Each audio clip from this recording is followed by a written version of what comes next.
Hello friends, welcome to our channel. இன்றைக்கி நம்ம என்ன பார்க்க போகிறோம் அப்படின்னா, தமிழ்நாட்டில் ஸ்டேட் கோட்டாவில் மெடிக்கல் எம்பிபிஎஸ் படிக்கிறதுக்கும் பிடிஎஸ் படிக்கிறதுக்கும் என்ன கட் ஆஃப் அப்படிங்கிறத பற்றி பார்க்கலாம். ஸோ இப்போ வந்து ரேங்க் லிஸ்ட் வந்து வெளியிட்டிருக்காங்க.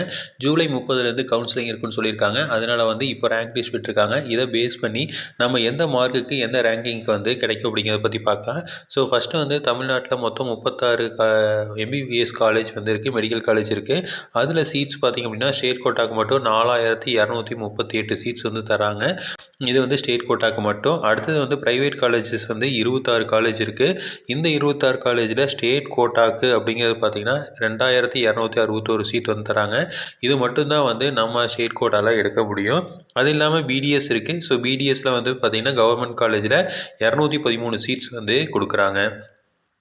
ஸோ ஜூலை 30 கவுன்சிலிங் ஸ்டார்ட் பண்ண போகிறாங்க. இப்போ வந்து என்ன பண்ணலாம் அப்படின்னா, நம்ம இதுக்கு முன்னாடி வந்து ஆல் இண்டியா கோட்டா வந்து ரேங்கிங் வச்சு செக் பண்ணியிருந்தோம். இப்போ வந்து என்னென்னா, நம்ம வந்து தமிழ்நாட்டில் அதுவும் வந்து கம்யூனிட்டி ரேங்கிங் கொடுத்துருக்காங்க. ஸோ அதை வச்சு செக் பண்ணலாம். ஸோ 2024 700+ எடுத்தவங்களோட மாணவர்கள் எண்ணிக்கை வந்து 90. ஆனால் 2025 யாரும் இல்லை. இதே 650+ எடுத்த மாணவர்களோட எண்ணிக்கை வந்து 1446. ஆனால் இதில் வந்து வெறும் 4 பேர் மட்டும்தான் வாங்கியிருக்காங்க. அடுத்து வந்து 600+ வாங்கினவங்க 4229 பேர். இதில் வந்து இப்போ வந்து இந்த வருஷத்துக்கு வந்து 111 பேர் தான் வந்து வாங்கியிருக்காங்க.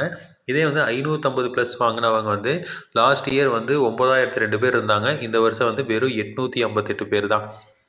ஸோ இதுலேருந்து என்ன தெரியுது அப்படின்னா, கணிசமாக வந்து இந்த மார்க் வந்து குறைஞ்சிருக்கு. ஸோ அதே மாதிரி பார்த்திங்கன்னா 500+ வாங்கினவங்க 13176 பேர் இருந்தாங்க. ஆனால் இந்த தடவை 3968 பேர் தான்.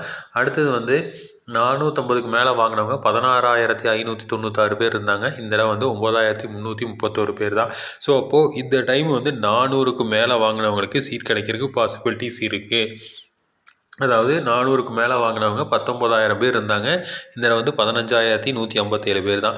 ஸோ அப்போது 450க்கு மேலே வாங்கியிருந்தீங்க அப்படின்னா உங்களுக்கு வந்து 9000 ரேங்கிங் தான் வரும். ஸோ இதுலேருந்து பார்த்தீங்க அப்படின்னா நமக்கு வந்து 4000 சீட்டு வந்து ஸ்டேட் கோட்டாவில் இருக்குது, அதாவது கவர்மெண்ட் காலேஜஸில் இருக்குது. அது இல்லாமல் 2000 சீட்ஸ் வந்து ப்ரைவேட் காலேஜில் இருக்குது.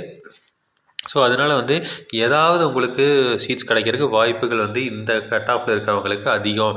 அதாவது ப்ரைவேட் காலேஜில் பொறுத்த வரைக்கும் நிறைய பேர் வந்து ஃபீஸ் கட்ட முடியாது. ஸோ 450க்கு மேலே வாங்கின ஸ்டூடெண்ட்டுமே வந்து நான் ப்ரைவேட் காலேஜில் போய் வருடத்துக்கு வந்து 4,50,000 ரூபா வந்து ஃபீஸ் வந்து கட்ட முடியாது அப்படிங்கிறதுனால அவங்க போக மாட்டாங்க. ஸோ அந்த மாதிரி இருக்கிறப்போ வந்து யாரெல்லாம் வந்து அவ்வளோ ஃபீஸ் கட்ட முடியுமோ, எபிலிட்டி இருக்கோ அவங்கெல்லாம் வந்து போகிறக்கு வாய்ப்புகள் அதிகமாக இருக்குது. ஸோ கவர்மெண்ட் காலேஜஸில் போகிறவங்க மட்டும்தான் வந்து நம்ம ப்ரிடிக்ட் பண்ண முடியும். இதே வந்து ப்ரைவேட் காலேஜில் போகிறவங்க வந்து நம்ம பெருசாக ப்ரிடிக்ட் பண்ண முடியாது. ஏன்னா எத்தனை பேர் வந்து காசு கட்டுறதுக்கு பில்லிங் இருக்காங்க அப்படிங்கிறத பேஸ் பண்ணி தான் இருக்கும். ஸோ அதே மாதிரி பார்த்திங்கன்னா 300+ வாங்கினவங்க வந்து லாஸ்ட் டைம் 24,392 பேர், இந்த டைம் 26,812 பேர். ஸோ அப்போது இந்த கேட்டகரி தான் வந்து நமக்கு என்ன இருக்குது அப்படின்னா மேட்ச் ஆகிருக்கு. ஓகேங்களா. ஸோ அதே மாதிரி 400+ வாங்கினவங்க கேட்டகரி ஓரளவுக்கு வந்து மேட்ச் ஆகிருக்கு. அப்போ வந்து நமக்கு 400+ வாங்கியிருந்தீங்க அப்படின்னா 450+ வாங்கியிருந்தீங்க அப்படின்னா நமக்கு சீட்டுக்கு வந்து ரொம்பவே வந்து கன்ஃபார்ம் சொல்லலாம். அப்போ 127 தான் வந்து மினிமம் எலிஜிபிலிட்டி. 127க்கு மேலே வாங்கினவங்க இருந்தீங்க. இதில் போன தடவை 28,000 பேர், ஆனால் இந்த தடவை 39,000, அதாவது 40,000 பேர். ஸோ கிட்டத்தட்ட வந்து 10,000 பேர் 11,000 பேர் வந்து இதில் அதிகமாக வாங்கியிருக்காங்க. ஸோ அப்படின்னா இந்த தடவை வந்து நமக்கு மார்க் வந்து ரொம்பவே குறைஞ்சிருக்கு அப்படிங்கிற மீனிங் தான் இது.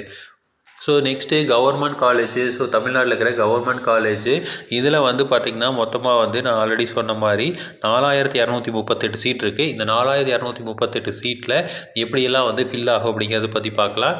ஸோ இதில் வந்து ஜென்ரலில் வந்து பார்த்திங்கன்னா 1346 ரேங்கிங் இருக்கவங்களுக்கு கிடச்சிருக்கு லாஸ்ட் டைமு.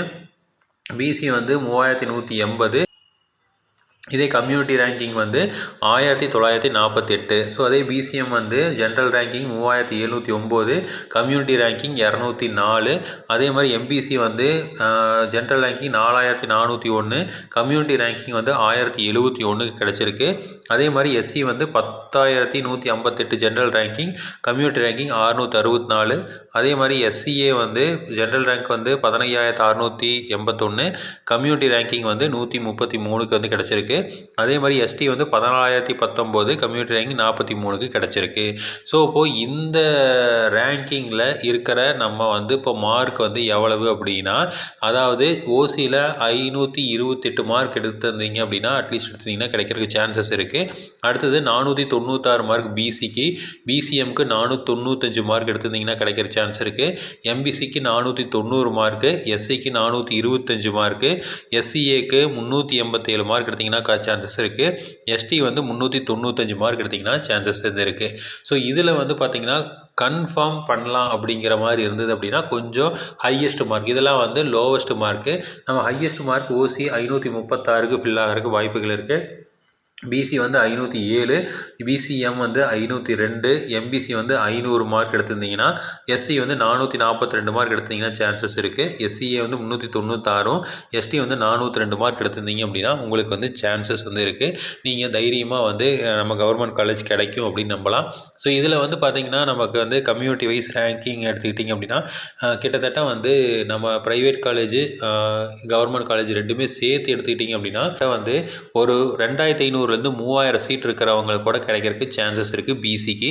பிசிஎம்முக்கு வந்து கிட்டத்தட்ட வந்து ஒரு 250 ரேங்கிங் இருக்கிறவங்களுக்கு கிடைக்கிற சான்சஸ் இருக்குது. அதே மாதிரி எம்பிசி வந்து கிட்டத்தட்ட வந்து ஒரு 2500 ரேங்கிங் எம்பிசியில் இருக்கிறவங்களுக்கு சான்சஸ் வந்து இருக்குது.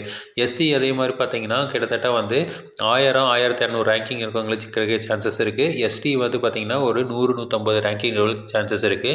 ஸோ இதில் வந்து இந்த கவர்மெண்ட் கோட்டா வந்து எது அஃபெக்ட் பண்ணுன்னு பார்த்தீங்க அப்படின்னா, ஓரளவுக்கு வந்து நல்ல மார்க் வாங்கின ஸ்டூடெண்ட்ஸ் வந்து என்ன பண்ணுவாங்க அப்படின்னா ப்ரைவேட் காலேஜில் 7.5% எடுப்பாங்க. ஸோ அப்படி எடுக்கிறதுனால நமக்கு வந்து இந்த சீட்ஸ் எல்லாம் வந்து நமக்கு இந்த ரேங்கிங்கில் வந்து நமக்கு கொஞ்சம் ரிலாக்ஸேஷன் வர்றதுக்கு வாய்ப்புகள் இருக்குது. ஸோ அதை வந்து நம்ம தெளிவாக பார்த்துக்கணும். ரெண்டாவது வந்து மாணவர்கள் ஆல் இண்டியா கோட்டா எடுத்தாங்க அப்படின்னா அதில் வந்து நமக்கு கொஞ்சம் மாணவர்கள் வந்து போகிறக்கு வாய்ப்பு இருக்குது. கிட்டத்தட்ட ஒரு 100 பேர் 150 பேர் அதில் போகிறாங்க அப்படிங்கிற பட்சத்தில் இது வந்து நமக்கு வந்து கொஞ்சம் குறையறதுக்கு சான்சஸ் இருக்குது.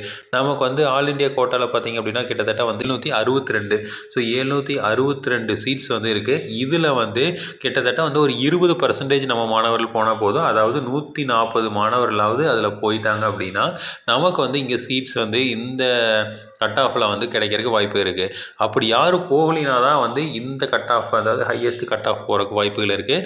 ஸோ மாணவர்கள் கண்டிப்பாக வந்து உங்களுக்கு ஆல் இண்டியா கோட்டாவில் கிடைக்குது, நீங்கள் விரும்பின இது கிடைக்கிது அப்படின்னா நீங்கள் தயவு செஞ்சு ஆல் இண்டியா கோட்டாவில் எடுங்க. ஸோ அப்போ தான் வந்து நம்ம மாணவர்களுக்கு கண்டிப்பாக வந்து சீட் கிடைக்கிறதுக்கு சான்சஸ் வந்து நிறையாவே இருக்குது. ஸோ அதனால் வந்து நீங்கள் ஆல் இண்டியா கோட்டாவை வந்து ப்ரிஃபர் பண்ணுங்கள். அதில் கிடைக்கல அப்படிங்கிற பட்சத்தில் வேறு வழி இல்லை, நம்ம இந்த மாதிரி ஒரு கோர்ஸ் வந்து எடுக்கலாம். ஸோ நீங்கள் மிஸ்பா கேரியர் அகாடமியை வந்து ஃபாலோ பண்ணிங்கன்னா தெரியும். ஸோ அவர் வந்து டேனியல் சார் வந்து அடிக்கடி சொல்கிறதே அதுதான்.